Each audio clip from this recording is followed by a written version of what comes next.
जब व्यक्ति तनाव में आ जाता है तो उसके मुख से अपशब्द निकलता है। मन की कुछ इच्छाएं जब पूरी नहीं होती ना तो व्यक्ति तनाव में आ जाता है। तो शिव पुराण कितनी सुंदर बात करी कि इच्छा करो, पूरी हो जाए ठीक है, नहीं हुई तो भगवान का प्रसाद समझना कि हो सकता है कुछ देरी लगेगी, हो सकता है कुछ देरी हो जाए तो ठीक है, ना होए तो वो भिखारी, वो भिक्षु तनाव में आ गया और अपशब्द कहता कहता अभी संत ने समझाया, गुरु ने समझाया, ज्ञान दिया, पर ज्ञान रहता कितनी देर सब, कितनी देर रहे। ये शिव महापुराण की कथा आप सुन रहे हो, शंकर की कथा का अनुमोदन कर रहे हो, पूरा विश्व शंकर की कथा को सुन रहा है 2 बजे से 5 बजे तक। कोई कोई तो लिख के भेजा है कि ये हमारे पति कथा नहीं सुनते थे, अब तो 1:45 बजे टीवी खोल के बैठ जाते। ये कृपा नहीं तो क्या? तो अगर तुम्हारी चित्त वृत्ति कहीं परमात्मा की कथा में लग रही है, कहीं भगवान की कथा में पहुंच रही है, तो विश्वास मानिएगा कि हो सकता है कथा को श्रवण करने से आप तनाव से मुक्त हो रहे हो।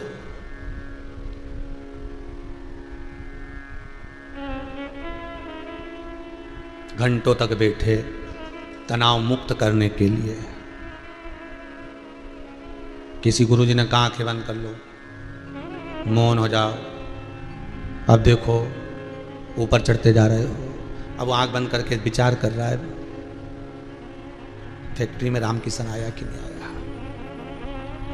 अब ये इधर गुरुजी बोल रहे तुम इतने ऊपर चढ़ते जा रहे हो, आंख बंद करो, मौन रहो, और उसको वो फैक्ट्री दिख रही है, रामकिशन आया कि नहीं आया, वहाँ चेक लगाना था, वो लगा कि नहीं लगा, नहीं लगेगा तो प्रॉब्लम हो जाएगी। गुरुजी बोल रहे हैं भगवान दिखा, तो क्या रामकिशन नहीं दिखा।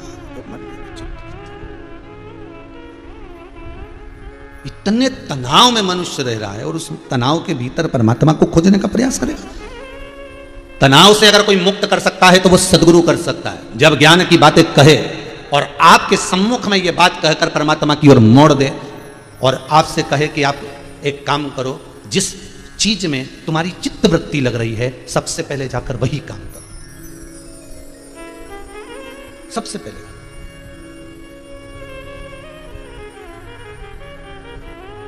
जिसमें तुम्हारी चित्त वृत्ति लग रही है पहले सबसे पहले वही काम करिए। जाइए, आपका मन है कि आज मैं अपनी फ्रेंड से, अपने दोस्त से बात कर लूं, पहले बात करो। आपका मन कर रहा है कि मैं आज कथा सुनने बैठूंगा तो पहले चाय पी लूं, इसके बाद सुन तो पहले चाय पी लो, पहले भोजन कर लो। जिसमें तुम्हारी इन इंद्रियां जा रही है पहले वो कर्म कर लो, और वो कर्म करने के बाद फिर कथा में बैठो, फिर सत्संग में बैठो, फिर स्मरण में बैठो, मन लगेगा।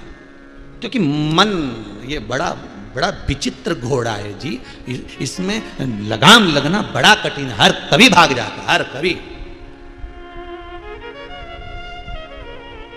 भी भाग नहीं गया। वो भिक्षुक अपने गुरुजी के पास, गुरुदेव बहुत मानता था गुरु को, और गुरुजी के पास जाकर कहा गुरुदेव मेरे मन का एक संशय है, और वो संशय ये भारी है कि मैं जहां जहां गया एक दरवाजे से नहीं मिला तो दूसरे से नहीं मिला तो चौथे से, कहीं से तो मुझे भिक्षा मिली, कहीं से तो मुझे कुछ मिला, पर एक गांव में मैं गया तो उस दिन मुझे कुछ प्राप्त ही नहीं हुआ। खूब अपशब्द कहा मैंने गांव वालों को, खूब आड़ा टेढ़ा कहा गुरुदेव, कुछ मिला ही नहीं। गुरुजी बोले उस गांव के लोगों का नियम था कि एकादशी के दिन वो अन्न का दान नहीं करते थे, और अन्न का दान नहीं करते थे इसलिए तुझे कुछ खाने को नहीं मिला। तू भूखा था, बिलख पड़ा, अपशब्द कहता, तो भूखा था, बिलख पड़ा, अपशब्द कहता। पर उस दिन तूने कुछ नहीं खाया। तुझे मैं धन्यवाद देता हूं, साधुवाद देता हूं, तुझे मैं बहुत बहुत आशीर्वाद देता हूं कि तेरी जिंदगी को 62 वर्ष हो गए, 62 वर्ष में तू एक बार भी कभी एकादशी का व्रत नहीं करा था, पर गांव वालों ने तेरी एकादशी करवा दी। वो गांव के लोगों ने तेरी एकादशी करवा दी, और गांव के लोगों ने जो एकादशी कराई उसका पुण्य, उसका आनंद, उसकी प्रबलता, उसका सुख कितना आनंदित है।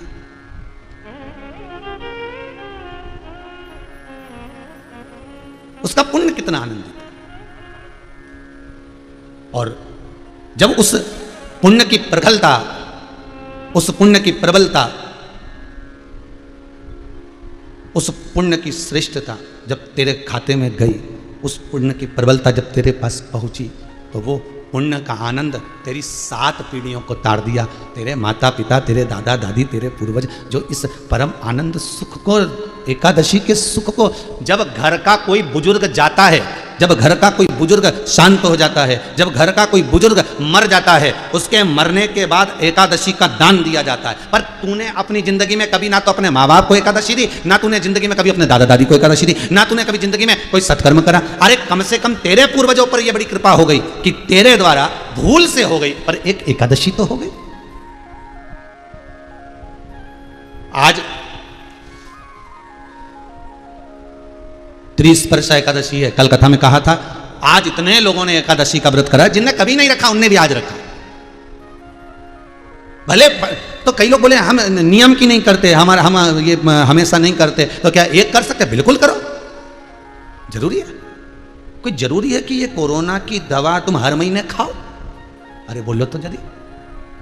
जब बीमार पड़े तभी कोरोना की दवाई खाई कि नहीं खाई? मलेरिया की दवाई, टाइफाइड की दवाई तुमने जब ही खाई जब बीमार पड़े। तो अगर ये जरूरी नहीं कि तुमने 12 महीने की एकादशी नहीं करी और ये करें कि ना करें, तो चित्तवृत्ति में अगर एक एकादशी भी आज की आपने कर ली है तो उसका पुण्य तुम्हारे खाते में है, ये पक्का। और नहीं कर पाए तो भी दुख मत करना, ये मत सोचना कि मैंने एकादशी नहीं करी तो मैं अंदर से मैं तो पापी तो नहीं हो गया, मैंने पाप तो नहीं कर दिया, मैंने नहीं, तुम्हारे बराबर कोई पुण्य वाला हो ही नहीं सकता, कोई दिक्कत नहीं है। अगर नहीं भी करी एकादशी और आपने अगर मुख से ओम नमो भगवते वासुदेवाय, श्री शिवाय नमस्तुभ्यम, ओम नमः शिवाय, महामृत्युंजय मंत्र, राम मंत्र, कृष्ण मंत्र, देवी मंत्र या शिव महापुराण की कथा 2 बजे से 5 बजे तक भी सुन ली तो भी तुम्हारी एकादशी का पुण्य तुम्हारे खाते में है। कितना सुंदर संवाद है। गर्ग संहिता पर जाओ। गर्ग संहिता में स्पष्ट कहा गया, एक मां, एक घर की माता एकादशी का व्रत करती थी और रात्रि को जागरण करती थी। अब देखिएगा जरा, कथा सुनिए। एक घर की माता एकादशी का व्रत करती थी, रात्रि को जागरण करती थी। अब रात्रि को जागरण करती तो पूरे मोहल्ले में, पूरी कॉलोनी में क्या कराती, सारी मल्टियों में बोली आती, कॉलोनी में क्या कर जाती, सुनो रात को जागरण है, सुनो रात को जागरण है, सुनो आज एकादशी है, रात को जागरण है। अब माता जब एकादशी का व्रत अकेले कर रही है तो जागरण भी अकेले कर ले, पर नहीं, पूरे मोहल्ले में क्या कराती। और पूरे मोहल्ले की जो माताएं थी 5-6 ऐसी पक्की थी कि हर एकादशी पे इसकी जागरण में आ जाती थी, इसके साथ में जागरण करने पहुंच जाती थी और ये जागरण में लग जाती थी। अब देखिएगा जरा, गर्ग संहिता कहती है जिस समय पर प्राण छूटे, जिस समय पर प्राण छूटे,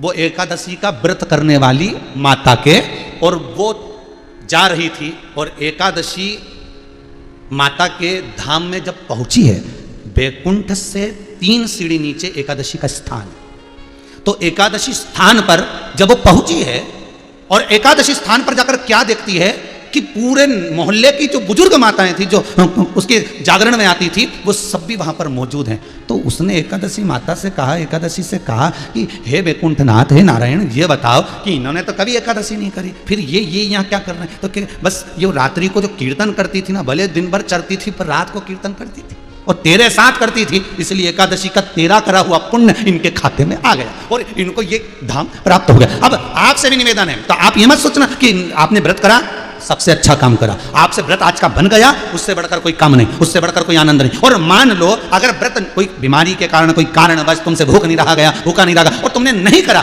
तो दुख मत मनाना हो, नहीं तो क्यों बता, हमने तो बहुत बड़ा पाप कर दिया, आज का व्रत छोड़ दिया, आज तो 30 स्पर्शा था, हमें व्रत तो छूट गया, कोई बात नहीं, कोई बात नहीं। तो तुम ये चिंता मत करना, तुम तो भजन कर लो, भजन कर लो, लेवल बराबर का कर लो, लेवल बराबर होना चाहिए, हो गया। एक सास हरिद्वार गंगा नहाने जाती थी हर साल।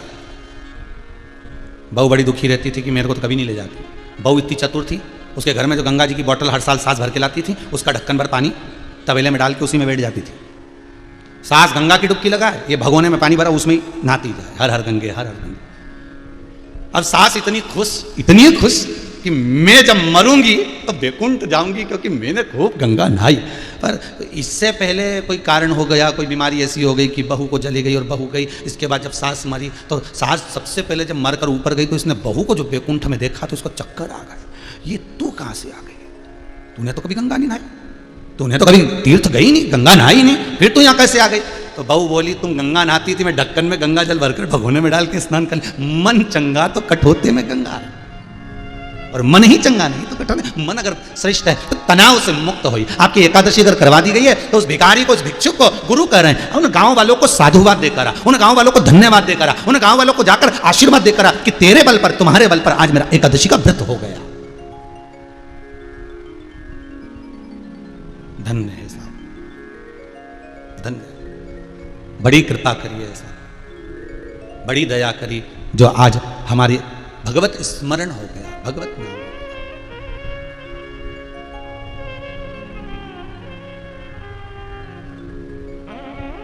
ये तेरी ही कृपा है।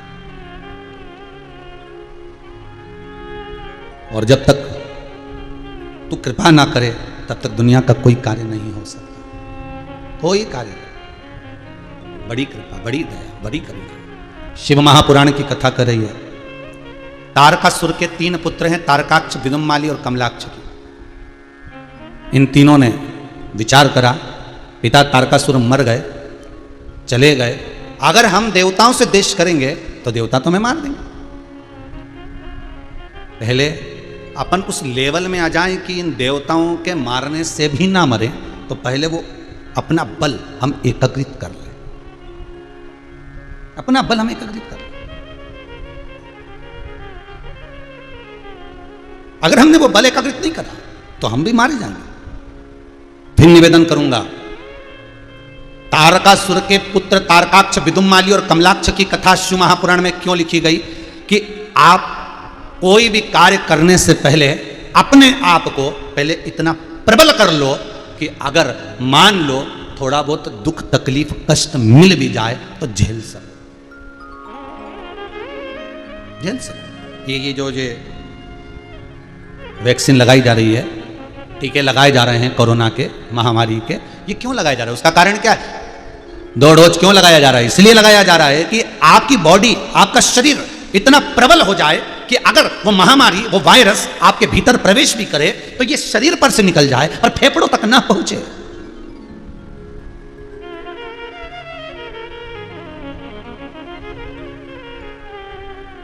और कई लोग बड़ी बड़ी भ्रांतियों में जी रहे हैं। कई लोगों के मन में आ रहा है, अरे ये टीका लगवाएंगे, ये वैक्सीन लगवाएंगे, तो इंतजार कर रहे हैं, अभी इससे और अच्छी आने वाली, और इससे और अच्छी आने वाली, और रुको, इससे अखबार में रोज पढ़ें और रोज कहीं ना कहीं इससे और अच्छी आने वाली, इससे और अच्छी आने वाली, और अच्छी आने वाली के चक्कर में वायरस घुस गया शरीर में। अब पड़ा हॉस्पिटल में, अब डॉक्टर पूछे डोज लगवाया था, बस लगवाने वाले थे। क्यों? 52 साल की उम्र है, 45 वालों को तो पहले लगा है, तुम क्या कर रहे थे?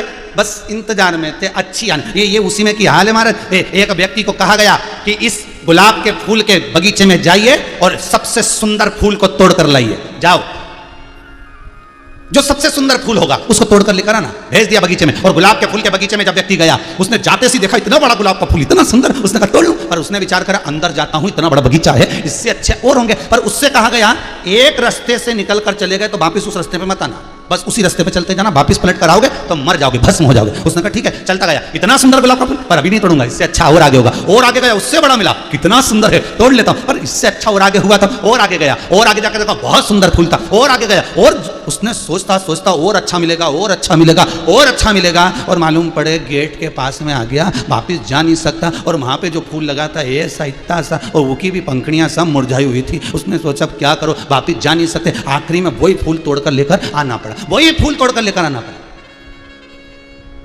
होता है, शादी ब्याह में भी ऐसे होता है। लड़के के लिए लड़की देखी, पहला बायोडाटा आया, अभी तो और देखेंगे, अभी तो और देखेंगे, इतनी बढ़िया लड़की आई, प्रथम बार में ही अच्छी आ गई, पहली बार में अच्छा गुलाब का फूल सामने आ गया, पर नहीं, इससे भी अच्छी आई, ये लड़का अपना बढ़िया बढ़िया काम काज, इससे जोरदार देखेंगे, इससे जोरदार देखेंगे, इससे जोरदार देखेंगे। ने देखता देखता देखता देखता, और बाद में जो मिली तो ऐसी मिली चंद्रघंटा। अब ढूंढ ले, गुलाब का फूल मिला, पंखड़ी में मुरझाई हुई थी। ढूंढ ले, कई इंतजार में बैठे हैं, अभी और अच्छी वैक्सीन आने वाली है तब लगवाएंगे, इससे अच्छी आने वाली है तब लगवाएंगे, और इससे पहले वायरस घुस गया तो, प्रवेश कर गया तो, और पड़ा हुआ हॉस्पिटल में। और डॉक्टर के तुम 58 साल के, तुम्हें तो वैक्सीन लगवा लेना था, और दूसरा डोज भी तुम्हारा पूरा हो जाता। अगर डोज पूरा हो गया होता तो ये फेफड़े तक नहीं पहुंचती, तो कम से कम 1-2 डोज ले लेता तो ये फेफड़े को असर नहीं करती। तो अब क्या करें डॉक्टर साहब? डॉक्टर साहब बोले अब तो ये शंकर जी जाने साहब, क्योंकि अब ऑक्सीजन भी काम नहीं करी, वेंटिलेटर पर बटना पड़ेगा, अब तो जाने की उम्र हो गई, तो क्या गलती हो गई, हमें पहले लगवा लेना थी। तो बस इंतजार करता रहा, और अच्छी आएगी, और अच्छी आएगी, और अच्छी आएगी, और अच्छी अच्छी इंतजार में लगे रहे, सीताराम हो गए। सबसे पहला काम करो, पहले बार में ही बुकिंग मारो कि भैया हमारी उम्र हो गई 18 की, बुकिंग चालू हो गई, कोई डरना नहीं है, वैक्सीन लगवाओ तुरंत, जल्दी से जल्दी भगवान से प्रार्थना करना, ऐसी कृपा कर देना ये वायरस हमारे पास में नहीं आए जब तक दूसरा डोज नहीं लग जाए, कम से कम शरीर में आएगा, फेफड़े तक तो नहीं जाएगा। ढूंढो। शिव पुराण का भी दूसरा डोज चल रहा है। पहला निकल गया राजगरिया परिवार, दूसरा यह सोमानी परिवार, ये भी इतना बड़ा डब्बा लेके आए वैक्सीन का, देख लीजिए शिव महापुराण रूपी वैक्सीन लगा दो, दूसरा डोज। अब थोड़ा सा फिर ये डोज लगने के बाद थोड़ा सा मन को कूल कूल शांति महसूस हो रही कि अब थोड़ा भगवान ने कृपा कर दी है, भगवान करुणा कर दिया। जाओ जरा अच्छा फूल ढूंढ के लेके आओ। और ढूंढने गए तो कहाँ मिल पाए। एक बार उम्र आगे बढ़ गई, पीछे आ सकती है क्या? नहीं, फिर तो बस बढ़ना ही है। हर साल हैप्पी बर्थडे टू यू मनेगा और तुम्हारा मुख उतरता चल जाएगा। जैसे जैसे केक की फुलझड़ी जलती है, चमकती है, वैसी वैसी उम्र बढ़ती चली जाती है और वो फुलझड़ी एकदम बंद हो जाती है। उसी तरह समय आते आते व्यक्ति भी चला जाता है। इसलिए जब जब केक काटो तो सावधानी से काटना दादा, कि ये हमें कुछ मार्गदर्शन कर रहा। इसलिए शिव पुराण की कथा कहती है जब कोई शादी की सालगिरह आए, जन्मदिन आए, शिव पुराण कहती है कि कोई सत्कर्म करने का विचार करना। मेरी 25 भी आ रही है, मेरी 50 भी आ रही है, मेरी 23 भी आ रही है, एक काम करूंगी, मैं शिव पुराण की कथा करवाऊंगी, मैं भगवान का भजन करवाऊंगी, मैं कथा स्मरण कराऊंगी, मैं शंकर का अभिषेक करवाऊंगी, मेरा जन्मदिन आ रहा है, मैं भगवान का ये भजन कर, मैं ये अनुष्ठान करूंगा। कुछ ना कुछ परमात्मा को उसमें जोड़ना। तो जब तुम्हारी पार्टी में अच्छे लोगों को बुलाओगे तो गिफ्ट भी तो अच्छा आएगा। जब तुम भगवान को अपनी पार्टी में बुलाओगे तो भगवान कुछ अच्छा ही देकर जाएगा, कुछ अच्छी उम्र बढ़ा जाएगा, कुछ अच्छा आशीर्वाद दे जाएगा। परमात्मा को अपने सुख के साथ में जोड़ो।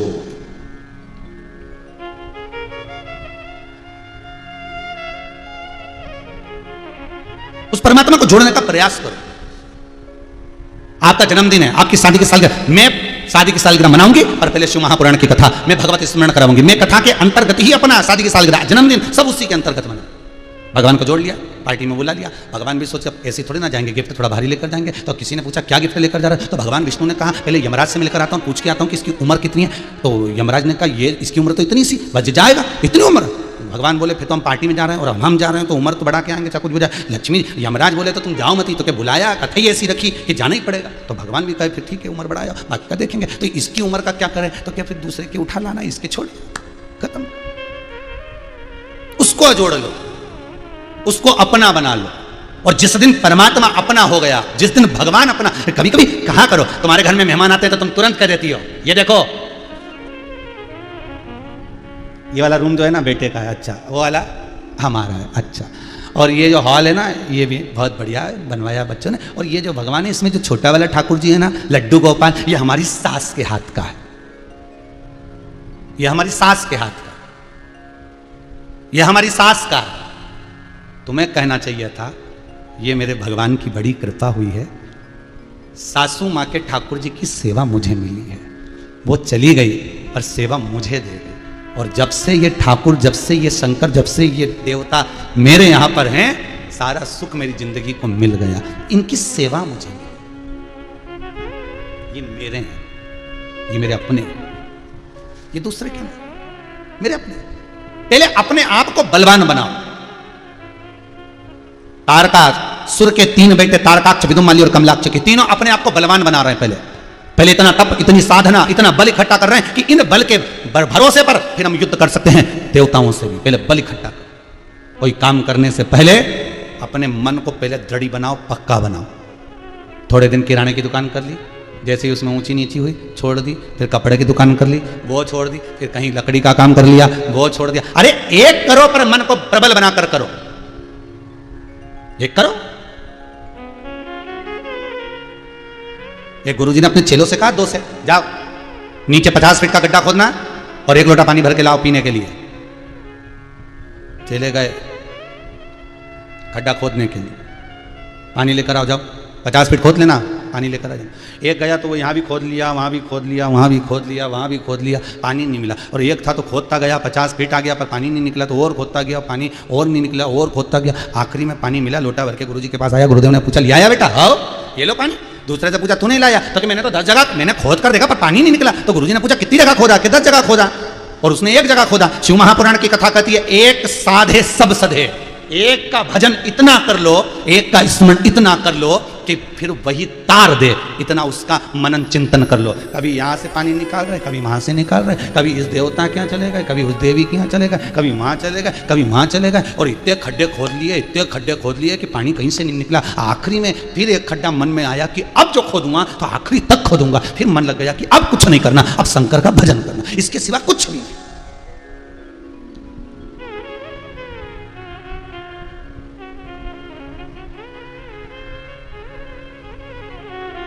भिवानी से रविंदर जी कोई है, उन्होंने एक प्रश्न किया भिवानी से। उन्होंने प्रश्न क्या करा है सोमानी जी, वो प्रश्न करते हैं कि सारे धर्मों में एक देवता होते हैं, हिंदू धर्म के अंतर्गत 33 कोटि देवता होते हैं, क्या हिंदू धर्म के अंतर्गत एक देव नहीं? हमने कहा क्यों नहीं, हिंदू धर्म में भी एक देव है, वो महादेव है। तो कहा फिर ये 33 कोटि देवता कैसे हो गए? हमने कहा 33 कोटि देवता अलग अलग कर्म के हिसाब से, अलग अलग रिवाज, अलग अलग पुण्यता के भाव से अलग अलग कार्य को करने के लिए अलग अलग देवता को प्रकट किया। रविंदर जी अच्छे से सुन लेना, एक ही देव था, पानी के उस जलाशय में एक बुलबुला जो उत्पन्न हुआ था उसमें एक बिंदु था, वो शिव है। इसलिए ब्रह्म कुमारी आश्रम में जाओगे तो वो भी आपको बताएंगे कि केवल एक बिंदु से ये सृष्टि पूर्ण हो गई, ये देवता पूर्ण हो गए, एक बिंदु, और वो बिंदु है देव अधिदेव महादेव। तो फिर ये बाकी के 33 कोटि देवता कैसे हो गए? तो भैया और सरल भाषा में समझ लो, जैसे एक लड़के की शादी होती है तो शादी में उसका एक फोटो खिंचा दो बस। शादी में कितने फोटो खिंचाते हो? एक फोटो खिंचाओ कि ये दूल्हे का एक फोटो है, साफा मापा बांध ले, बढ़िया मोर मोर लगा ले, तुर्री उर्री, और बढ़िया कपड़ा पहन ले, तो एक फोटो खिंचा लो। फिर इतनी बड़ी एल्बम बनाने से कौन सा मतलब है? एल्बम क्यों बनवाई? बोलो जल्दी से, इतनी बड़ी एल्बम क्यों बनवाई? तो क्या एल्बम तो बनाना पड़े, तो क्या जब एक ही व्यक्ति है तो इतने सारे फोटो क्यों उसके? एक खिंचवा लो बस और एक लगा दो। तो फिर एल्बम क्यों बनाई? तो क्या एल्बम इसलिए बनाई कि जब पहली बार माता पूजन गया तो माता पूजन का फोटो, फिर मंडप हुआ तो मंडप का फोटो, फिर हल्दी लगी तो हल्दी का फोटो, फिर तोरण लगाया तो तोरण का फोटो, फिर माला पिनाई तो माला का फोटो, फिर भांवर हुई तो भांवर का फोटो। तो इतने सारे, तो ये तो अकेला ही ना, उसी का ही फोटो है नहीं, इतने सारे फोटो जो खींचे है तो एक ही कि और दूसरा आ गया। दूल्हा चेंज होता है क्या? अरे बोलो तो नहीं होता ना, है तो वही, तो एक ही फोटो रख लो। फिर इतने सारे फोटो क्यों बनाए? तो क्या अलग अलग जगह का है ना, इसलिए फोटो इतने सारे इकट्ठे हो गए। उसी तरह भगवान तो एक ही है, देव अधिदेव महादेव एक है, बस अपने भक्तों के लिए रूप रख रख कर आता रहा, तो इसके इतने सारे फोटो इकट्ठे हो गए कि 12 ज्योतिर्लिंग देखो तो उनके फोटो ही हैं। कहीं सोमनाथ बन गया, कहीं महाकाल बन गया, कहीं काशी विश्वनाथ बन गया, कहीं बद्रीनाथ बन गया, कहीं केदारनाथ बन गया, कहीं यमुनोत्री बन गया, कहीं गंगोत्री बन गया, कहीं विश्वकर्मा बन गया, कहीं शनि महाराज बन गया, कहीं राहु बन गया, कहीं केतु बन गया। एक ही है, पर फोटो एल्बम बहुत बड़ी हो गई। ये वही एक ही है, दूल्हा भी एक ही है, नहीं बेचारे का मंडप का फोटो, हल्दी लगे वो का फोटो, माता पूजन हुई उसका फोटो, तो फोटो ही। और अंदाजा लगा लो, देखो वृंदावन में भी कितना फोटो है कि देखो भगवान शंकर गोपेश्वर बन गया, गोपी बना, फोटो है कि नहीं? ये महाकाल बना, दूसरे नाम का राक्षस का संहार करा, सोमेश्वर बना, चंद्र को दर्शन दिया, सोमनाथ बना, काशी विश्वनाथ बना, शनि महाराज का पांव अच्छा करा, मनु शत्रुपा को दर्शन दिया, केदारेश्वर बना, तारकासुर के 3 पुत्रों का संहार करा। तो ये जो इनके जो फोटो खिंचाए ना, तो ये ढेर सारे हो गए, तो 33 कोटि देवता हो गए, 33 कोटि। तो कहा ये इतने सारे फोटो, तो क्या ये गणेश पूजन का है, ये माता पूजन का है, ये मंडप का है, सारा देवता अलग अलग कर दिया है। गणेश जी को गणेश पूजन, माता पूजन, ये पूजन, वो पूजन, है एक ही, पर बस फोटो इतने सारे इकट्ठे हो गए, एल्बम बहुत बड़ी हो गई। तो हिंदू धर्म में ये एल्बम बहुत बड़ी है, 33 कोटि देव, पर है एक ही, वो देव अधिदेव महादेव। पूछा एक बार, भगवान पार्वती जी की आदत थी, हर पूर्णिमा के दिन, पूनम के दिन पार्वती कहीं भाग जाती थी। पूनम के दिन, पूर्णिमा के दिन पार्वती जी गायब। शंकर जी के बिल्कुल नहीं मालूम कि कहां जा। शंकर जी तो बढ़िया अपनी मस्ती में घोटा लगाया और अपनी मस्ती में धुनी रमा के जो बैठे। अब इनके मालूम ही नहीं पड़ता था कि कहां जाए। हर पूर्णिमा को पार्वती जी गायब हो जाए। अब पार्वती मैया हर पूनम के दिन गायब हो जाए तो बड़ी टेंशन, बड़ी चिंता। आखिर ये जाति का शंकर जी को नहीं मालूम था, बहुत दिन तक नहीं मालूम पड़ा, सालों साल हो गए। शिव जी की मालूम ही नहीं कि पूनम के कहां जाए। अच्छा ऐसा भी नहीं है कि और कोई तिथि को, एकादशी को चली जाए, दसवीं को चली जाए, प्रदोष को चली जाए, दूज को चली जाए, चतुर्थी को चली जाए, और जाए भी कौन से दिन? अरे जम के तो बोलो रे, चित्ते आस्था के सामने बैठे हो, बोलो कौन से दिन जाए? पूनम के दिन ही जाए वो पार्वती, पूनम के दिन चली जाए। अब एक दिन भगवान भोलेनाथ जी आवाज लगाए पार्वती को, गौरा, ए गौरा, अरे ओ गणपति की महातारी, अरे ओ गणेश की अम्मा, कार्तिकेय की माता, सदानंद की माता, पार्वती कहाँ है? वो तो गई पूनम थी, चली गई। शंकर जी के आज गुस्सा आया भोलेनाथ जी को, और भोलेनाथ जी के गुस्सा आया, आज आन दे इसका पति तो पति है भाई, हर पूर्णिमा के कहीं जाए तो पूछना तो पड़ेगा नहीं पड़े हैं कि कहाँ के, आखिर बात क्या? तो पत्नी को भी बताना पड़ेगा। आज हमारी सहेली के यहाँ किटी पार्टी थी, कल शीला के यहाँ थी, तो आज बिमला के यहाँ, तो कमला के यहाँ, तो हमें तो किटी पार्टी में जाना, तो यहाँ बताना तो पड़ेगा। गई कहाँ थी तू, किस जगह पर गई थी? शंकर जी जैसे ही आई पार्वती, और शिव जी ने पूछ लिया, क्यों किन गई थी तू, गई कहाँ थी ये बता, कहाँ गई थी? पार्वती जी बोली बस ऐसे ही चली गई थी। नहीं मेरे को मालूम है, तू 3-4 पूनों देख ली है, 3-4 पूनम पे तू गायब हो जाती है, मैंने देखा तुझे अंदाजा लगा के। तू ये मत सोचा कर कि मैं घोट के चकाचक हो।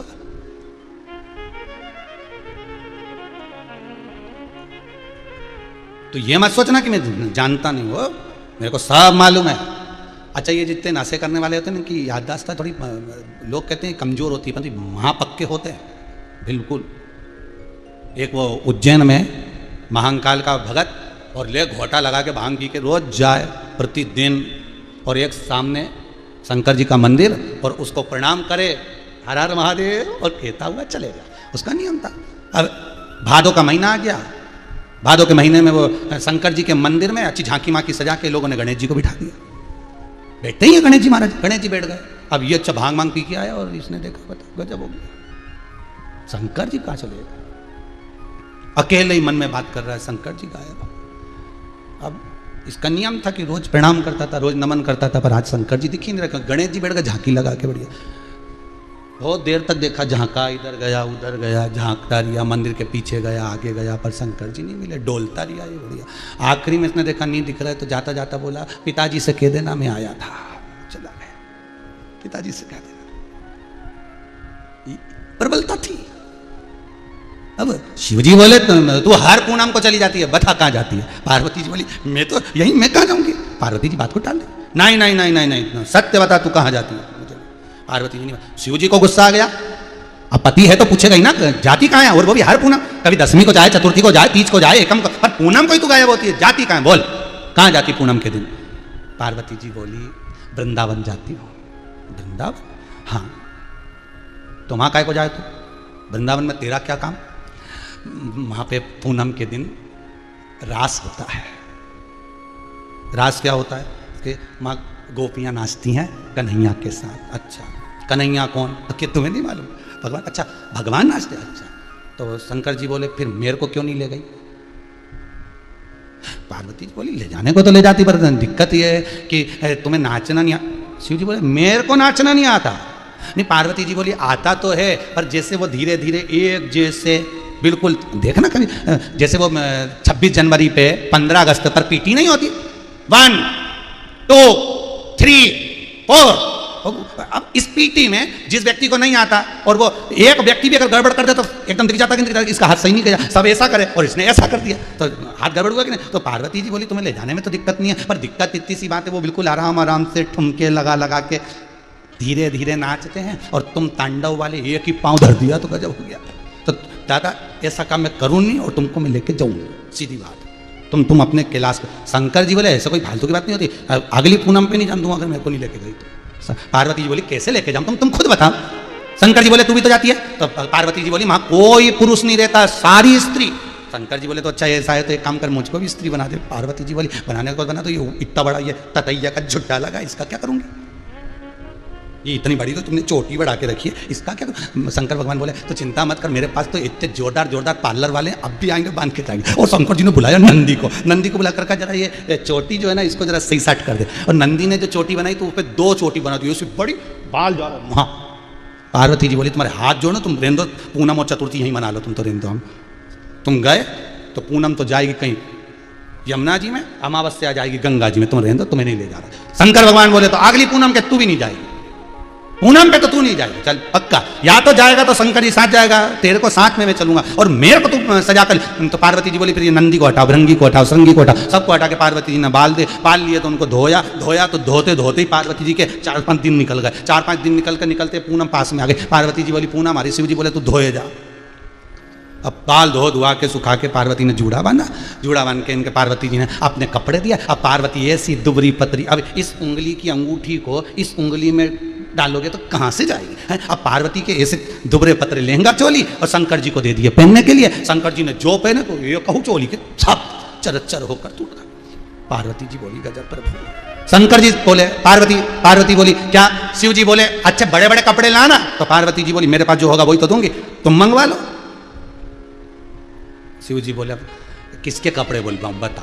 पार्वती जी बोली वृंदावन में पूतना आई थी, उसके कपड़े बड़े थे, पूतना के।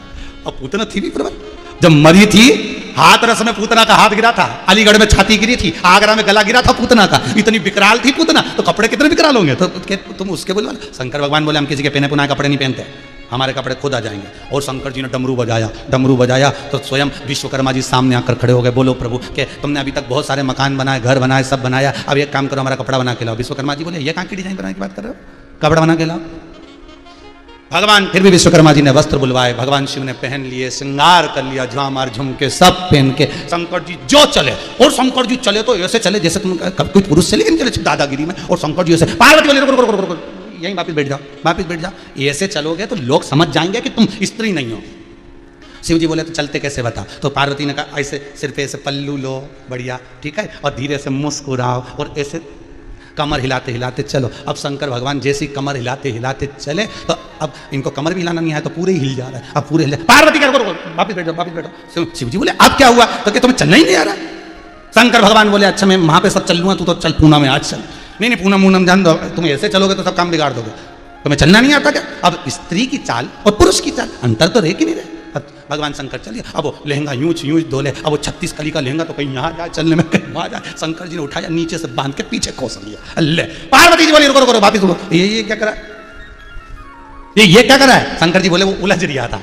पार्वती जी बोली अरे तुम सही करो इसको, चलो अब चलो और धीरे धीरे चलना, मेरे साथ मेरे को देखो जैसे मैं चल रही ऐसे चलना हो, जैसे मैं चलूँ ना बस ऐसे चलते जाना है। धीरे होता है कभी कभी। एक बार राम जी महाराज विजय कर आए ना, जैसे अयोध्या से लंका जीत के राम जी आए तो जनक जी महाराज को मालूम पड़ा कि राम जी लंका जीत के आए। तो जनक जी ने आकर कहा राघव जी आप अयोध्या के राजा बन गए हो, मेरा निवेदन स्वीकार कर लो, शादी के बाद आप एक बार भी नहीं आए, राघव जी कृपा करिएगा आप मेरे यहाँ कल भोजन करने जनकपुरी में आइए। राम जी बोले ठीक है, सीता को साथ लाना, लक्ष्मण भरत शत्रुघ्न सबको लाना, और मिला मांडवी शुद्ध कीर्ति सबको लाना। राम जी बोले ले आएंगे। हनुमान जी खड़े थे, हनुमान जी जनक जी के पास गए। हम जनक जी बोले काम करना हनुमान को भी लेकर आना। इतने में वहीं पास में सुग्रीव अंगद सब खड़े थे, बानर, वो भी बोले हम भी तो हमारे कारण तो विजय मिली। तो जनक जी बोले इन सबको ले आना हो। अब राम जी के चिंता इस बात की लग गई कि इनको खाना पीना तो आता ही नहीं है। तो राम जी ने तुरंत हनुमान को बुलाया, हनुमान इधर आ। हनुमान जी बोले बोलो प्रभु कल मेरे ससुराल में जीमने जाना है, शांति से जीमना, इज्जत से जीमना, फालतू के लफड़े नहीं होना, अच्छे से बैठ के खाना। ठीक है हनुमान जी, सारे बंदरों को सिखा दो धीरे धीरे खाना, अच्छे से खाना, खींचातानी मत करना, क्योंकि बंदरों की आदत थी फाड़ा फूड़ी करने के लिए, फेंकना फूकने की, ऐसा काम मत करना। हनुमान जी बोले चिंता मत करो, जैसे तुम्हारी ससुराल वैसे हमारी ससुराल, तुम चिंता मत करो। ठीक है हनुमान जी ने सारे बंदरों को अर्जेंट मीटिंग बुलाई और मीटिंग बुला के कह दिया जैसा मैं खाऊं वैसे खाना, जैसे मैं करूं वैसा करना, इसके सिवा कुछ मत करना। सारे बंदर बोले चिंता मत करो, जैसे राम जी की ससुराल वैसे अपनी ससुराल। चलो सब पहुंच गए, इधर राम लक्ष्मण भरत शत्रुघ्न सब बैठ गए, और मिला मांडवी शुद्ध कीर्ति भोजन लेने चली गई। इधर हनुमान जी सुग्रीव और सारे बानर बैठ गए, चांदी की थाली सोने के कटोरे, भोजन लग कर आ गया। साथ में आया गोंदे का अचार, गोंदा जानते हो लेसुआ, इतना बड़ा गोल गोल होता है ना आंवले जैसा, लेसुए का अचार, गोंदे का अचार आ गया और हनुमान जी की थाली में आके रखाया, और सारे बंदरों की थाली में, राम जी की थाली में, सब में गोंदे का अचार आ गया। हनुमान जी ने मन में सोचे पूड़ी तो बहुत खाई, भजिया भी खाया, पकौड़ा भी खाया, पर ये नहीं खाया, ये नया आइटम दिख रहा। और जैसे ही जनक जी बोले साहब पाइए खाइए, और हनुमान जी ने सबसे पहला टुकड़ा तोड़ा, और सारे बंदर हनुमान जी को देख रहे, और टुकड़ा तोड़ के जो गोंदा का अचार में लगाया, लगाते से गुठली उचक गई, गोंदे के अचार की गुठली ऊपर, जैसे ऊपर गई हनुमान जी दौड़े जय जय श्री राम, और गुठली पकड़ के जैसे आके नीचे बैठे, सारी थाली तन्न पन्न हो गई। सारे बंदरों ने देख लिया ऐसा ही करना है, अब एक उच के उधर से, दूसरा उच के उधर से, तीसरा उच के उधर से, बड़ी परेशान। तो यहाँ शंकर जी की कथा में भी यही हो रहा है। शिव जी से पार्वती जी बोल रही हैं कि मैं जैसा करूं वैसा तुम करना। शंकर जी को इतनी हंसी आ रही, शंकर जी मन में सोचे एक बार हमारे साथ यही करने के चक्कर में गड़बड़ी हो गई थी जनक जी क्या, और अब ये बोल रही कि जैसा मैं करूं वैसा करना। हाँ ठीक है, इतना घूंघट डाल दिया और घूंघट डालकर जो वृंदावन में पहुंचे शिव और पार्वती, पूनम की रात्रि रास प्रारंभ हुआ। शंकर जी इतना सुंदर रास कर रहे थे, कदम से कदम मिलाकर चल रहे थे, पर थोड़ी देर तक तो चले और उसके बाद जब ये पूरे रम गए, पूरे रम गए, और रमने के बाद जो दो चार पांव पटके इनमें, पार्वती जी धीरे से बाजू में आके बोली, धीरे गोपी जैसे।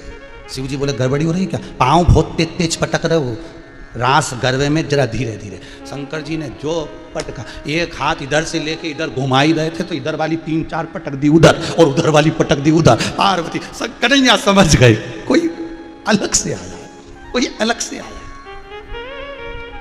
जरूर कोई बदल गया है, कोई बदला हुआ है। कन्हैया ने पूछा कौन हो गोपी? गोपी तो पल्लू खींच ली तक घूम गई। कन्हैया बोले मुख तो दिखाओ, हो कौन? शंकर जी अंदर से बोले हम तो इनकी सहेली हैं। कन्हैया ने जो मां जगत जननी जगदम्बा को देखा, उनकी बड़ी सी बिंदी और नाक की नथनी से पहचान कर कन्हैया हाथ जोड़ लिए, मां आप यहां? पार्वती मैया आप यहां? पार्वती जी खिलखिलाकर हंसी और इशारा कर दिया ये भी है साथ में, अकेली नहीं, ये भी साथ है। कन्हैया जी बोले पांव की धाक से समझ गए थे, जो ब्रेक डांस वाला होता है ना वो कथक नहीं कर पाता है, क्योंकि उसकी आदत बड़ी रहती है ब्रेक डांस करने की, उसको कथक कराओगे तो आएगा क्या? हम समझ गए थे, इसलिए लेकर मैं आई। पार्वती से बोले मैं भी चलूंगा तेरे साथ में, तेरे साथ में।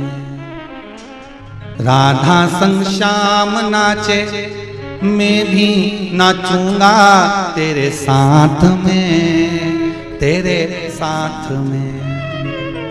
अरे ब्रज में रास रचा है भारी, हमको दिखा दो प्यारी, ब्रज में आ गए, ब्रज में आ गए। एक दिन वो भोले भंडारी के सुंदर नारी, ब्रज में आ गए, ब्रज में आ गए। एक दिन वो भोले भंडारी बन के सुंदर नारी, ब्रज में आ गए, ब्रज में आ गए। एक दिन वो भोले भंडारी बनकर सुंदर नारी, ब्रज में आ गए हैं, ब्रज में आ गए हैं।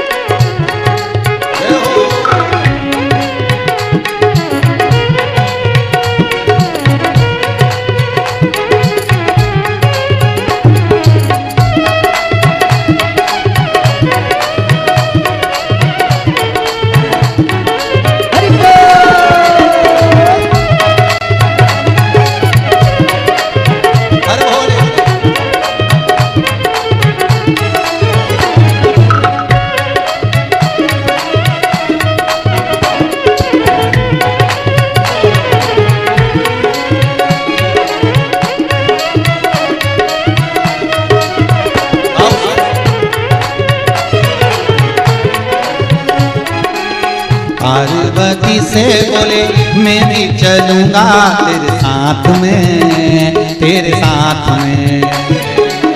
पार्वती से बोले मैं भी चलूंगा तेरे साथ में, तेरे साथ में। राधा संग श्याम नाचे मैं भी नाचूंगा तेरे साथ में, तेरे साथ में। राधा संग श्याम नाचे मैं भी नाचूंगा तेरे साथ में, तेरे साथ में। ओ ब्रज में रास रचा है भारी, हमको दिखा दो ब्रज में आ गए, ब्रज में आ गए। एक दिन वो भोले भंडारी बनकर सुंदर नारी विरज में आ गए हैं, विरज में आ गए हैं।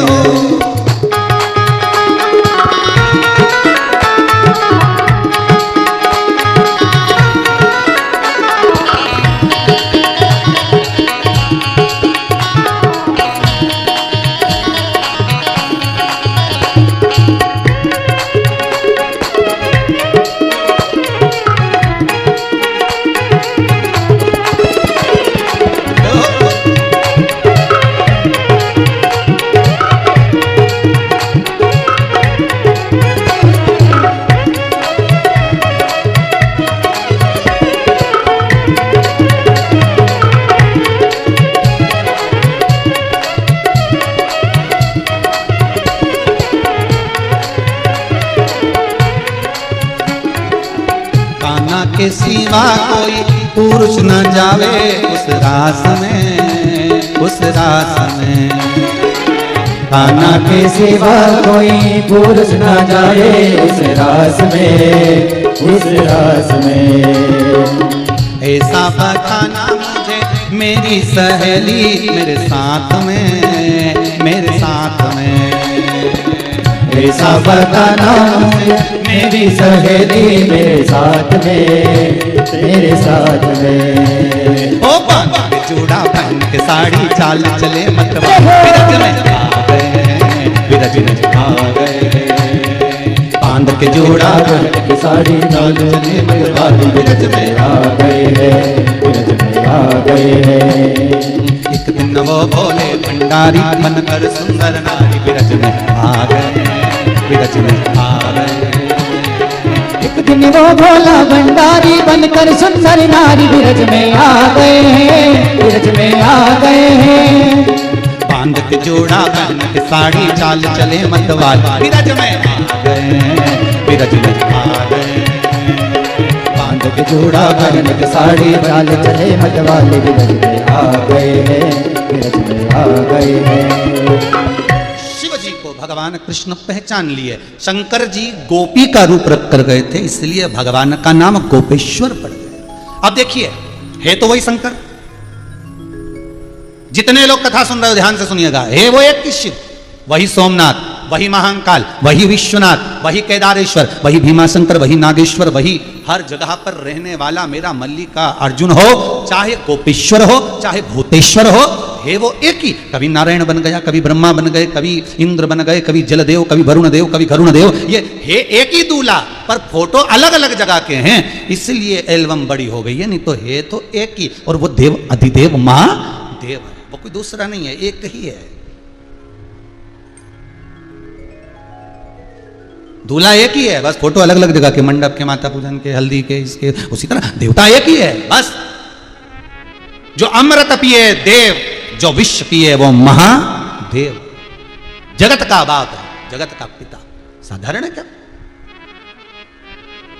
अकाल मृत्यु वो मरे, जो काम करे चंडाल का, काल उसका क्या बिगाड़े, जो भक्त हो महाकाल का। शंकर की आराधना करने वाला, शिव की स्तुति करने वाला, शंकर का अनुमोदन करने वाला, उसको अगर एक बार प्राप्त कर लिया, फिर दुनिया में सारे कष्ट, सारे रोग, बीमारी, तकलीफ सब दूर।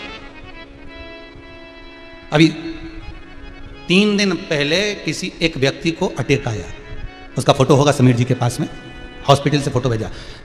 कथा सुन रहा था, स्मरण करते करते अटैक आ गया। बच्चे परेशान हो गए, डॉक्टर के लेकर गए कि एकदम पिता गिर गए, और मालूम पड़ा कि उनकी सांसें जा चुकी थी। सबने कहा अब तो ये गए, पर फिर भी हारे नहीं। कथा सुनते हुए बाप मोबाइल पर कथा सुन रहा था, बस गिर गया, चक्कर खाए नीचे, तुरंत बच्चे लेके भागे और ले जाकर सीधे हॉस्पिटल में जब दिया तो क्या देखते हैं श्वास चल तो अभी कमी रही है, कुछ ऐसा नहीं है कि निपट गए, फिर भी देखें। और जो पंप आदि दिया, पर कथा नहीं छूटी। कथा उनके सिराने पे जहां भी पंप दे रहे थे वहीं चलती रही, और वो व्यक्ति आज अच्छा हो गया, और कथा कोई चीज की जरूरत नहीं पड़ी, और अटैक से भी बच गया। उसका फोटो भेजा उसने, उनके बच्चों ने।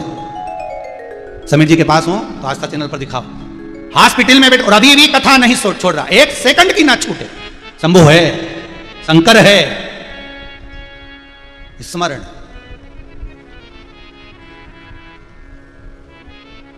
कृपा शिव करता, उसके सिवाय श्री शिवाय नमस्तुभ्यम इस जप से हम आपको क्या, जितने लोग कथा सुन रहे हो आस्था चैनल पर, जितने मोबाइल पर सुन रहे हो और सोमानी परिवार सूरत में सुन रहा है, हम इनको क्या कहें।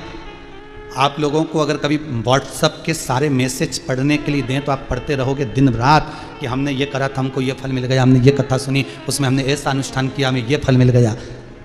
एक नारी ने अपना फोटो भेजा है उसका कि उसको गर्भ में बच्चा और चारों तरफ ये कोरोना की लहर, तकलीफ बढ़ गई, कुछ अंश आया, पर बाबा की कृपा ऐसी रही कि बच्चा जो जन्म, सब डॉक्टरों ने कह दिया था कि इतनी स्थिति में ये बच्चा नहीं हो सकता। शंकर की कथा सुनकर, शिव पर गुड़ की एक ढेली चढ़ाकर और जो तुमरुका जी का नाम लेकर करा, उस नारी ने भी अपने बच्चे का जन्म लिए बच्चे का फोटो भेजा, चैनल वाले के पास दिखाइए उसको। ये शिव की कृपा है, इसको अनुमोदन कहते हैं, इसको शंकर का स्मरण कहते हैं। विश्वास है तो शंकर है, और विश्वास नहीं तो कुछ नहीं। मानो तो मैं गंगा माहूं, ना मानो तो बहता पानी। आज सारे दुनिया भर के लोग, अलग अलग प्रदेशों के अलग अलग जिलों के लोग अपने अपने अखबारों में, न्यूज़ों में डालते जा रहे हैं, कथा सुनिए, 2 से 5 सुनिए, ये अमृत तत्व है, ये वो अमृत है जो फिर नहीं मिलेगा, ग्रहण कर लो। इतने अखबारों में, ओके, एक प्रदेश से मतलब नहीं, कई प्रदेशों में, कई जिलों में, कई क्षेत्रों में कथा चल रही है। अब कथा चल रही है कुबेरेश्वर धाम में, ऑनलाइन चल रही है, सोमानी परिवार करवा रहा है, पर हर जगह जगह लोग उसको प्रसारित कर। 2 बजे से कथा आती, जरूर सुनना, वो अमृत तुल्य, आनंद तुल्य, उसका आनंद ही दूसरा, उसका तत्व ही दूसरा। सुनो, ये वो अमृत है, साहब पी लो इसको। हम फिर कह रहे हैं, एक बार जिसने शिव महापुराण की कथा को ग्रहण कर लिया, छूटती नहीं है साहब। एक कथा सुन ली राजगरिया परिवार की, दूसरी सोमानी जी की सुनी, फिर कोई भगत खड़ा होगा, फिर सुनने को मौका मिला। कथा रसतत्व में, जैसे उदर की तृप्ति के लिए भोजन जरूरी है, तो आत्मा की तृप्ति के लिए शिव महापुराण बहुत जरूरी है। तनाव से मुक्त होने के लिए, संसार के इस प्रपंच से छूटने के लिए शंकर का अनुमोदन करिए।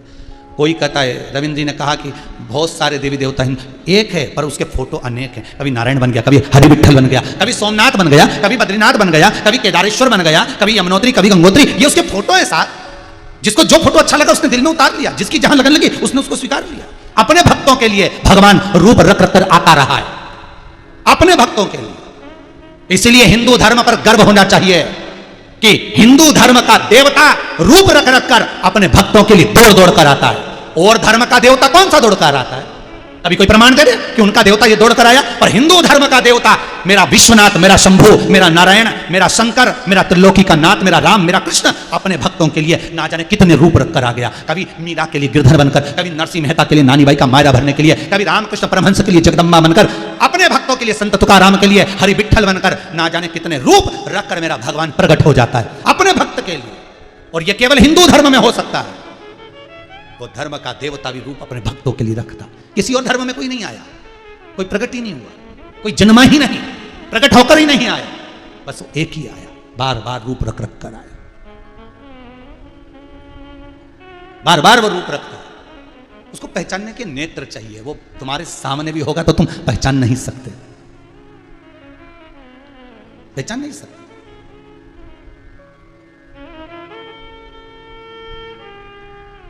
सोमानी जी, अभी इस कथा के पहले वाली कथा में तीसरे दिन की कथा हुई थी, और एक हमारे विठलेश सेवा समिति से जुड़े हुए श्री बांके बिहारी जी दीक्षित जी हैं, जयंती कॉलोनी में सीहोर में रहते हैं। उनका एक ही लड़का, उसको कोरोना महामारी इतनी प्रबल हो गई कि ऑक्सीजन लेवल भी डाउन होता चले गया, और वो हॉस्पिटल में डॉक्टरों ने भी कह दिया कि अब कुछ जवाब दे दिया, कुछ कर नहीं सकते। हमारा नियम है, गौशाला से हम जब घर पहुँचे रात्रि को, बहुत देर थे वो दरवाजे के बाहर, ओटले पर, घर के बाहर इंतजार कर रहे थे। पहुंचे, हमने कहा क्या बात है दीक्षित जी, आप कैसे आए, क्या हो गया, रो रहे हो आप? तो एक ही बेटा है, डॉक्टर जवाब देती है, बड़ा तकलीफ है। हमने कहा दीक्षित जी इतनी जल्दी हारोगे, इतनी जल्दी हारोगे? विश्वास, हम बार बार कहते हैं सीहोर वाले महाराज पर भरोसा मत करना, भरोसा करना शंकर पर, इस पुराण पर, इस कथा पर। हमने वो शिव स्मरण का कहो, शंकर का नाम जाप करो, श्री शिवाय नमस्तुभ्यम जपते रहो, शिव जी का भजन करते रहो, श्वास देना उसका काम है, वो देगा, तुम भजन में कमी मत लाना। फिर वही बात है, तुम कथा संभाल लो, उसका भजन संभाल लो, उसका मंदिर संभाल लो, परिवार वो संभालेगा, जवाबदारी उसकी है। तुम तो कथा संभालो, तुम तो भजन संभालो, तुम तो नाम जाप संभालो, भजन करो, कीर्तन करो, नाम जाप करो, तुम्हारा परिवार संभालने की जवाबदारी उसकी, वो संभालेगा। 3 दिन में बालक ठीक हो गया, घर आ भी गया भगवान की ऐसी ये ईश्वर है, उसको पहचानना बहुत कठिन है। हम दूसरी जगह की क्या कथा सुना, हम सीहर की सुना रहे। स्मरण करो शंभु का, स्मरण करो शंकर का। एक एक पल, एक एक घड़ी, एक एक क्षण में शंकर है। ढूंढने के लिए कहीं मत जाना, तुम्हारे सामने। तारकाक्ष, विदुमाली, कमलाक्ष की तीनों अपने को प्रबल बनाने का प्रयास कर रहे हैं। वो प्रबलता तुम्हें भी आना चाहिए, वो बल तुम्हारे भीतर भी आना चाहिए कि अगर मैं जिस काम को करूंगा शंकर के भरोसे पर करूंगा, मैं शिव के भरोसे पर, मैं ओघड़दानी के भरोसे पर, मैं कुबेर भंडारी के भरोसे पर, कुबेरेश्वर महादेव के भरोसे पर करूंगा, मैं उस सोमनाथ, उस महाकाल के भरोसे पर, मैं उस विश्वनाथ के भरोसे पर करूंगा, फिर देखूं काम चले कि ना चले। छोड़ दो उसको, वो जाने। ग्राहक भी बनकर वही आएगा और व्यापार भी वही करेगा, चलाएगा भी वही, संभालेगा भी वही। सोमानी परिवार कथा में लगा हुआ है 7 दिन से, ये 5वां दिन है। फैक्ट्री कौन चला रहा है? वही तो चला रहा है। व्यापार कौन देख रहा है? वही तो देख रहा है। काम कौन कर रहा है? वही तो कर रहा है। तुम तो कथा कर, तुम कथा संभालो, वो संभाले, उसका घर, उसकी जायदाद, उसकी जमीन वो देखे। हम क्या, हम तो निमित्त मात्र, हमें तो भगवान ने पैदा ही करा निमित्तता के लिए, बाकी का है तो उसी का। हम कौन सा छाती पे बांध के लेकर आए थे ऊपर से आए थे? जब कौन सी फैक्ट्री, कपड़ा, मकान, दुकान, जमीन, जायदाद कौन सा लेकर? ना हम लाए ना आप लाए, कौन सा लेकर? ये तो सब उसी का है। हम तो निमित्त हैं, केवल निमित्त, उसके सिवाय कुछ नहीं, कुछ भी नहीं।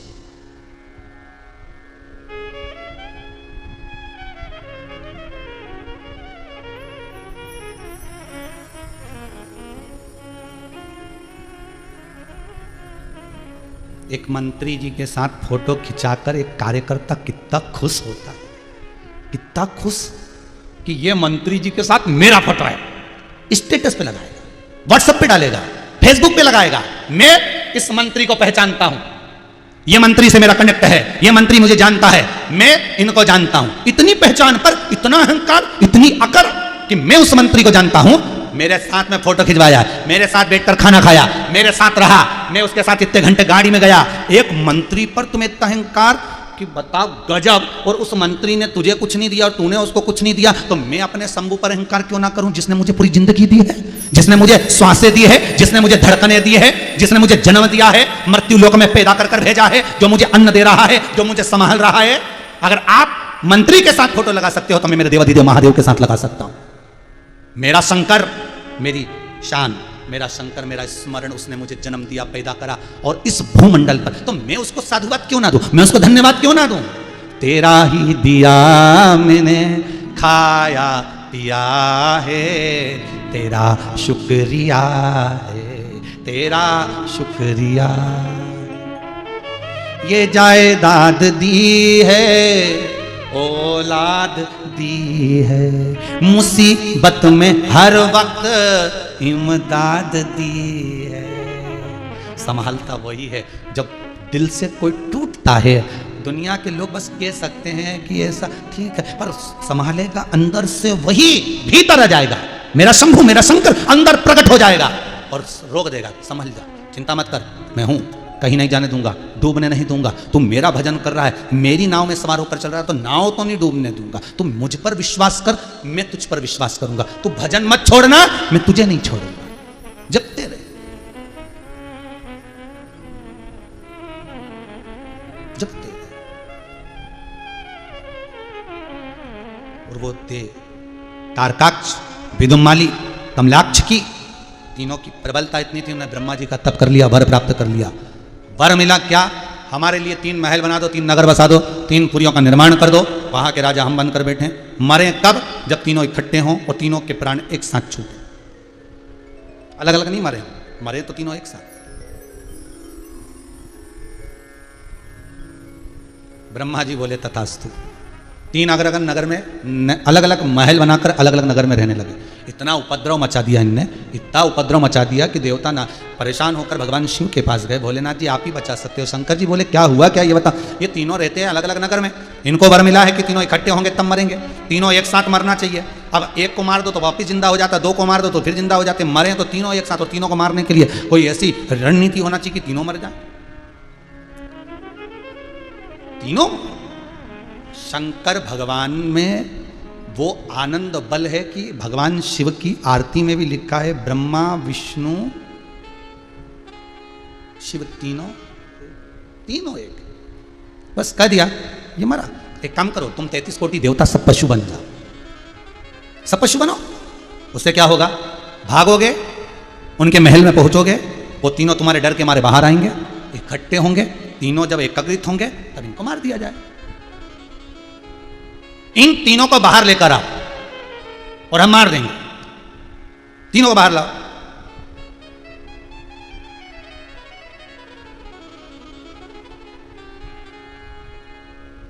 लेकर बाहर आओगे और ये बाहर आए और ये मरे। अब ये शिव महापुराण की कथा में कितनी सुंदर बात लिखी कि ये बाहर आए और मरे। तो कोरोना महामारी में तो ये तुम बाहर गए, निपटे, अंदर ही रहो ना, घर में ही रहो, काय को जा रहे हो बाहर बेमतलब का घूमने फिरने।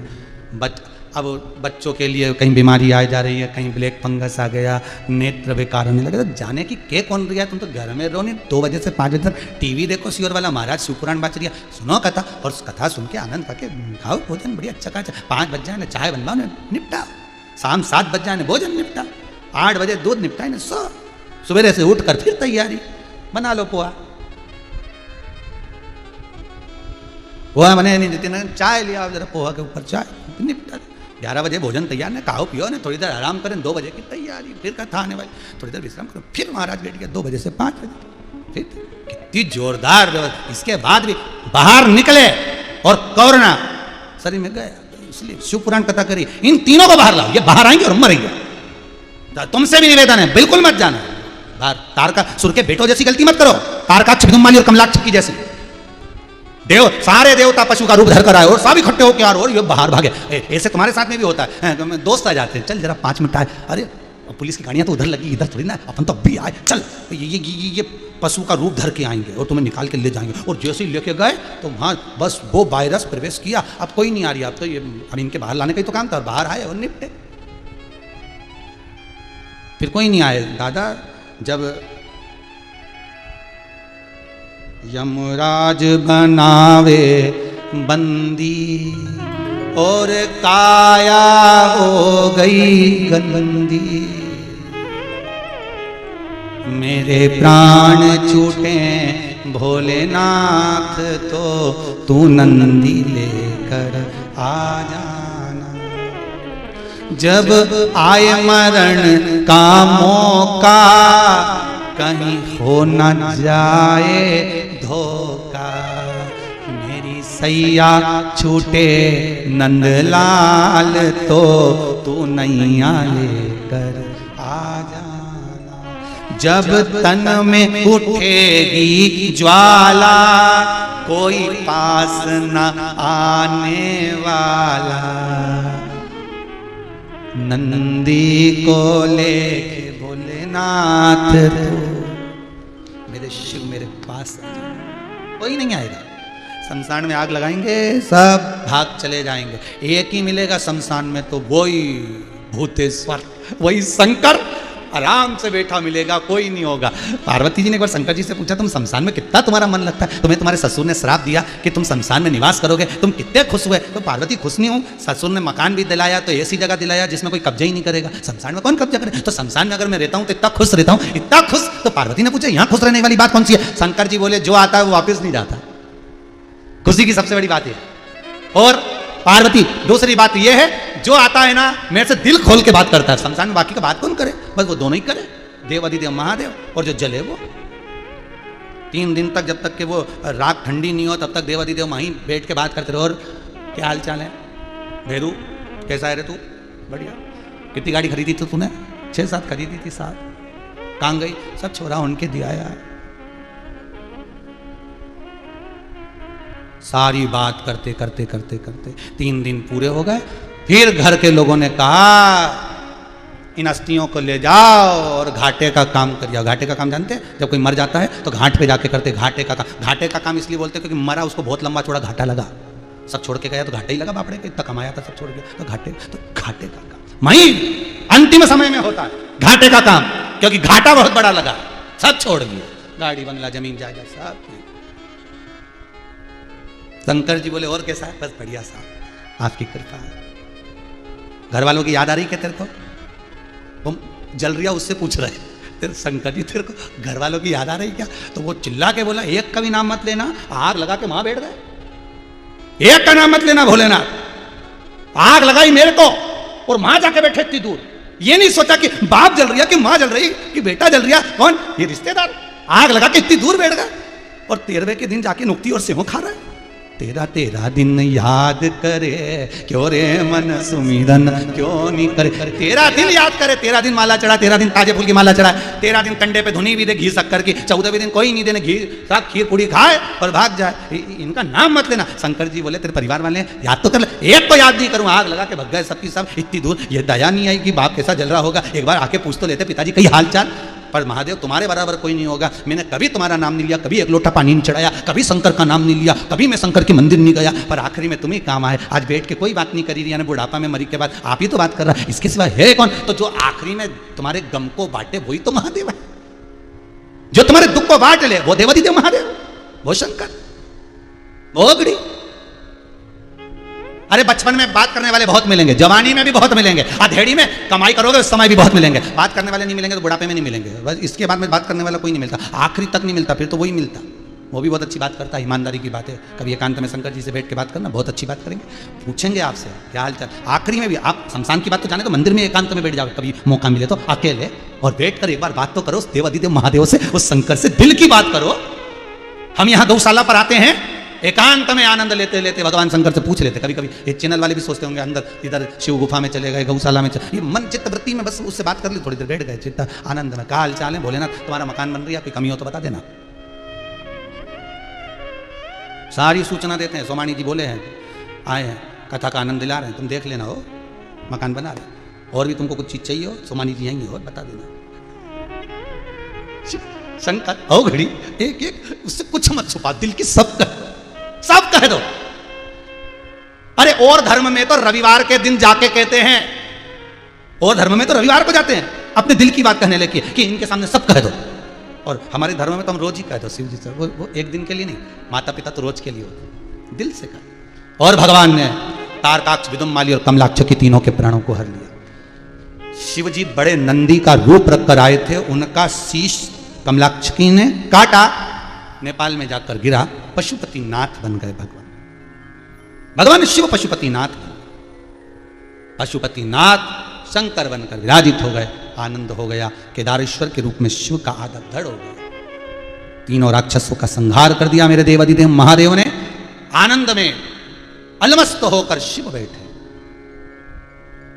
शंकर बैठे। फिर निवेदन, शिव जहां एकांत में हो, शंकर जहां अकेला हो, वहां थोड़ी देर बैठना। अभी तो ये कुबेरेश्वर धाम में किसी को आने की अनुमति नहीं, कोरोना महामारी के कारण, लॉकडाउन के कारण। जब बाबा कृपा कर दे, ये कोरोना महामारी समाप्त हो जाए, लॉकडाउन हट जाए, उसके बाद, और अभी तो बाबा बैठे ही नहीं है, जब बैठे एकांत में तब आपको मौका मिले और अंदर जाकर जब बाबा के मंदिर में आप एकांत में कुछ क्षण बैठो, कुछ क्षण जब बैठोगे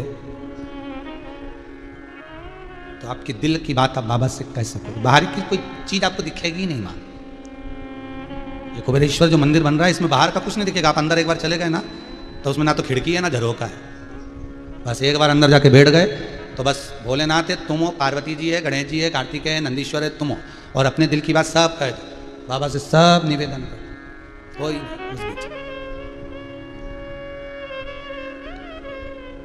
दिल से कहो।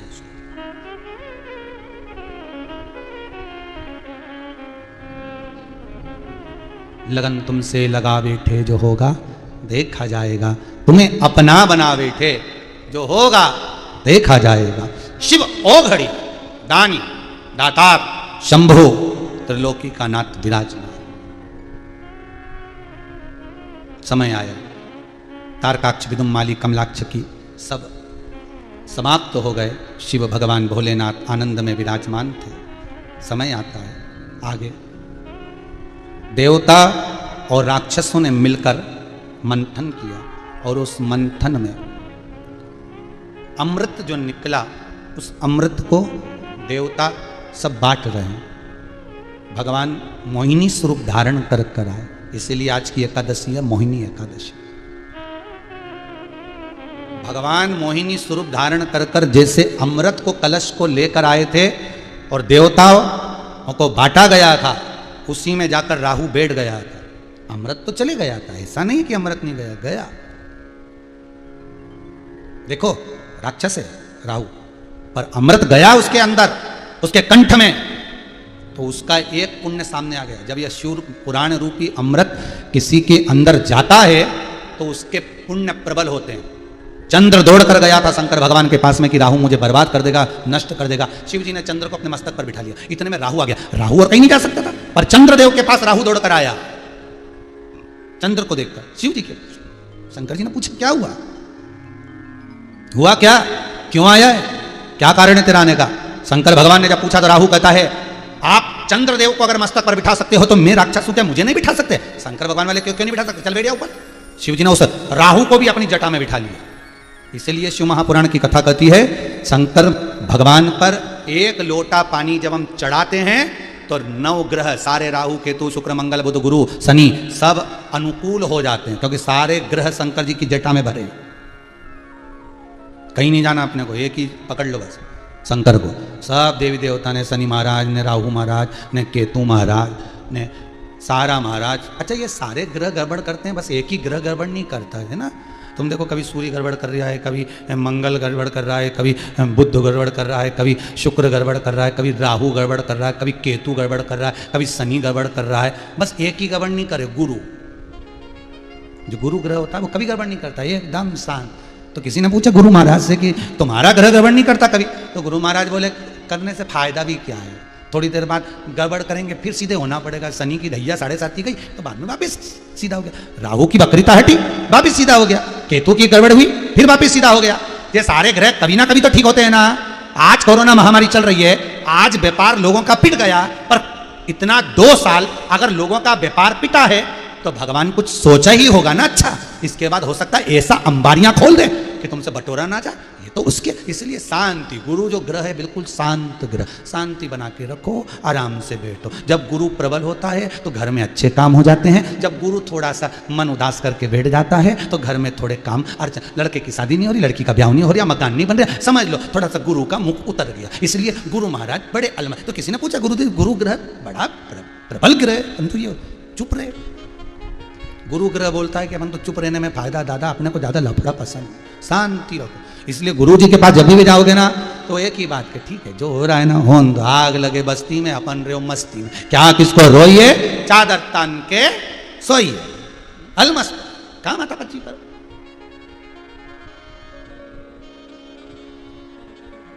क्या मतलब उससे, शांति बस।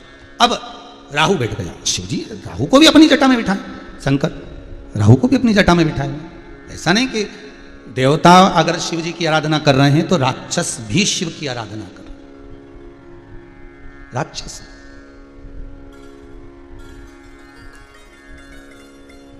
उत्तराखंड से कोई भाई कहाँ मिलने आया था, ध्यान है शायद दुर्गापुर या कहीं कथा में मिलने आया था। वो बोल रहे थे कि आपने बोला है कि एकांत में जो शिवलिंग है उसका पूजन करो। हम एक जंगल में जाकर, एक शिवलिंग था उस पर कोई पानी नहीं चढ़ाता था, वहाँ कोई जाता नहीं था, बहुत गंदगी थी, हम वहाँ जाकर सफाई कर कर पूजन करने लगे। तो उस व्यक्ति ने शायद अगर वो कथा सुन रहा होगा तो उससे कहेंगे कि कल अपना फोटो और जो लीला वहाँ पर दर्शन करी है उसका फोटो दे। तो उसने बताया कि जब से शंकर पर हमने जल चढ़ाया, वहाँ सफाई कर दी, तब से वहाँ पर एक हाथी आता है और वहाँ बैठकर शंकर का अनुमोदन कर कर चला जाता है। पर वो दिखता नहीं है, परंतु वो जो उसके चरण के चिन्ह और वो जो गंदगी कर कर जाता है वो सब चीज़ें अर्थात उसकी नज़र आती। तो मैं कहूँगा अगर वो कथा दुर्गापुर आए थे वो कथा में, तो अगर वो कभी अपना फोटो दे। अपन कहते हैं कि मनुष्य भगवान का भजन कर रहा है, पर शिव महापुराण की कथा कहती है शंकर का अनुमोदन केवल देवता नहीं, शंकर का अनुमोदन केवल मानव नहीं, शंकर का अनुमोदन तो पशु और पक्षी भी करते हैं, पशु और पक्षी भी करते हैं। शिव का अनुमोदन पशु और पक्षी भी कर रहे हैं, वो भी मस्ती में, शिव मस्ती में डूबे। तो ये मोहिनी जो अवतार लिया, देवताओं को बांटा अमृत, राक्षसों को समुद्र का जो जल निकला था, जो फेन था समुद्र का, जब कलश निकला था, ऊपर ऊपर जो समुद्र का फेन उस अमृत के कलश में भरा गया था, वो इन राक्षसों को पिला दिया, देवताओं को अमृत। राहु ने भी पी लिया।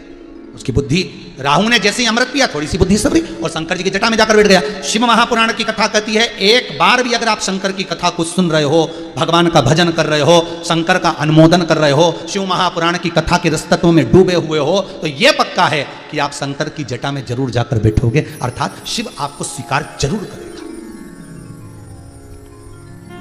शंकर स्वीकार कर ले।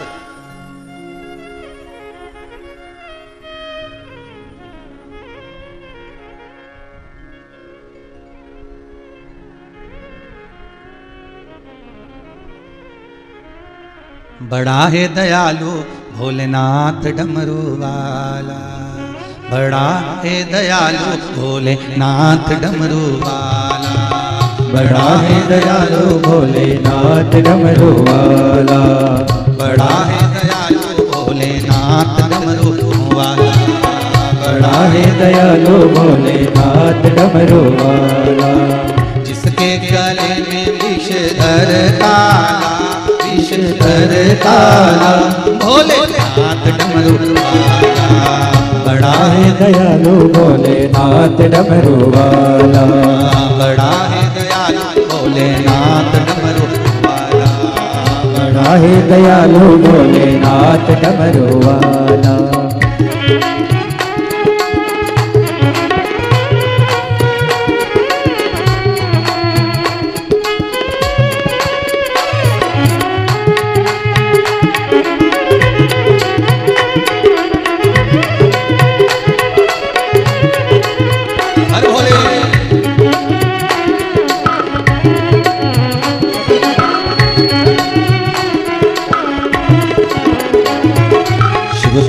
डमरू डम डम बोले अगम निगम के वेद ये बोले, शिव का डमरू डम डम बोले अगम निगम के वेद ये बोले, बड़ा है दयालु भोलेनाथ डमरू वाला, बड़ा है दयालु भोलेनाथ डमरू वाला।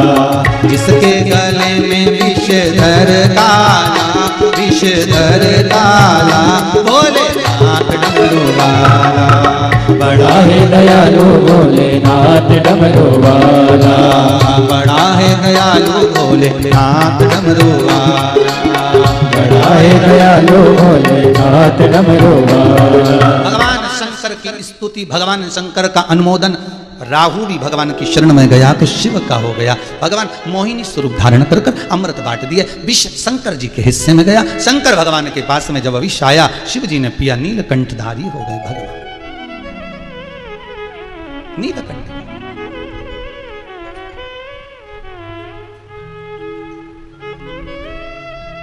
मौका मिले कभी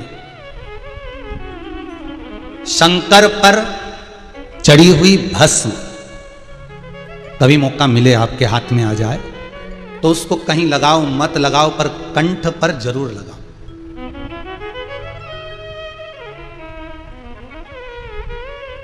कभी आप किसी ब्राह्मण के पास में जब बैठेंगे और जब यज्ञ पूर्ण होता है तो यज्ञ की जो भस्मी निकलती है उसको भी ब्राह्मण सबसे पहले कंठ पर ही लगाए। कहीं लगाएं ना लगाएं, भस्म कंठ पर होना जरूरी है। क्यों? इसलिए काहे के लिए, जैसे पहले कहा था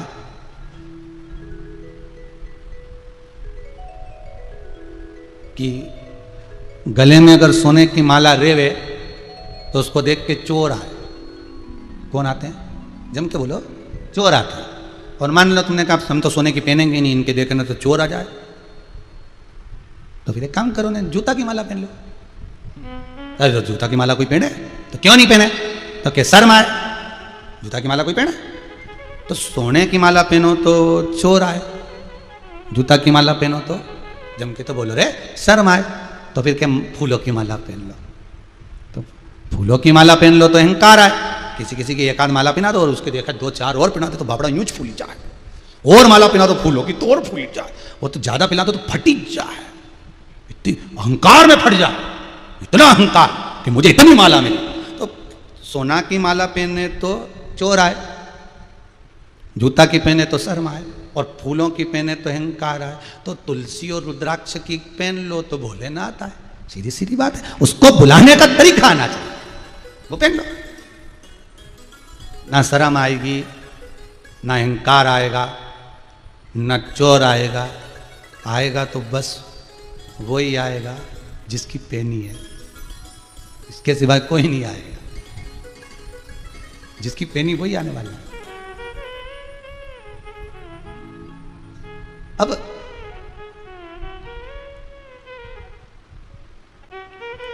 कंठ में विष है। शिव महापुराण की कथा कहती है, बाबा की अगर भस्म मिले, या आप कभी शंकर जी पे भस्म चढ़ा रहे हो किसी मंदिर में, शिव जी का अभिषेक के बाद भस्म स्नान अगर आदि करा रहे हैं, वो भस्म अगर मिल जाए तो वो कंठ पर लगे। क्यों? उसका कारण है, कहते हैं मान लो कोई चीज हमने भोजन में ग्रहण करी, कोई चीज हमने पाई और वो शरीर में जाकर विष बना रही है, या उससे कोई बड़ा रोग उत्पन्न हो रहा है, कैंसर जैसी बीमारी भी अगर उत्पन्न हो रही है, या ट्यूमर या कोई अन्य किडनी विडनी कुछ गड़बड़ हो रही है, तो कहते हैं शंकर की भस्म कंठ पर लगा ली जाती है। जो मुख में राल बनती है, शंकर की भस्म लगा हुआ कंठ जब राल बनाता है मुख के अंदर, जो थूक बनता है राल बनती है, जो जल बनता है इन जिह्वा के द्वारा, वो जल दिन रात जब हृदय के अंदर शरीर के अंदर जाता है तो वो औषधि बना देता है, जिससे कोई बड़ी बीमारी नहीं होती, बीमारी कट जाती है, बीमारी समाप्त हो जाती है। हो गई बड़ी बीमारी तो आप भस्म लगाओ, कंठ पर भस्म लगाना चालू करो और फिर जांच कराओ, फिर चेकअप करवाओ, फिर भले आपकी रिपोर्ट कहीं पर भी जाए, पर कंठ पर भस्म लगाओ, कंठ पर भस्म। एक बेटी ने प्रश्न करा है कहीं मंडी दीपादिक से, तो उसने कहा है गुरुजी गले में कुछ प्रॉब्लम हो रही है, कहीं कुछ गांठ हो रही है कहीं, तो मेरा निवेदन रहेगा कुछ दिन बाबा की भस्म बुलवा ले, महाकाल राजा की, काशी विश्वनाथ की भस्म बुलवा, और उस भस्म को आप जल में चाहो तो गीला कर लो, चाहो तो गंगा जल अगर हो तुम्हारे घर में तो उसमें गीला कर कर बाबा की भस्म को हथेली पर लेकर उसको कंठ पर, जहां प्रॉब्लम जहां, तो वहां त्रिपुंड बना ले कि मेरा शंकर मेरे कंठ पर बैठा है, अब औषधि वो देगा, अब औषधि वो देगा।